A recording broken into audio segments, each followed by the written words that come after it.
3-3.5 हजार रुपये किलोचं बी आहे. 3 किलो बियाणे म्हणजे 9,000 रुपये खर्च तो येतो. आणि खताचा जर पकडला तर 20,000 रुपये खताचा खर्च आहे. लागवडीचा खर्च आहे 12,000 रुपये एकर. काढणीचा खर्च आहे 12,000 रुपये एकर. 24,000 रुपये ते होतात. जवळपास 50-60 हजार रुपये खर्च येतो.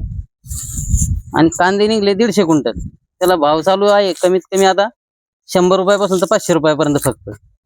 त्याच्यामध्ये 1 रुपया सुद्धा शेतकऱ्याला मिळत नाही. भाऊ करू करून आमचे असे कष्ट गुडघे दुखते आता सध्या बी. पहिल्यापासून तर तेच करीत आलो ना, आता तेच आहे. आता एवढं तेवढं काही एवढं बरं चाललं म्हणलं, कांद्याचा भाव बी येईल तर ते बी काहीच नाही. असंच आहे. आता हे सगळे घरात घोडे पिकअप करून बाय आणावं लागत्या. त्याला 700-1000 रुपये द्यावं लागते खेपीला बाय आणायला. जारचं पाणी त्यांना प्यायला. उजून त्यांना इथं येऊन बी सावल्या करा, हे करा, असं खर्च आहे. शेतकऱ्यांना काय करायचंय? आम्हाला वाटलं होतं निदान काही ना काही निदान 4-2 लाख झाली पाहिजे एवढी एकारात निदान. तर ते लाख होते का नाही ते सांगता येणार नाही. हातात येऊस तर पैसा सरकारकडून काय मागणी? सरकारकडून माहिती ते समजा असं 2-2.5 हजार लोक गेला पाहिजे कांदा.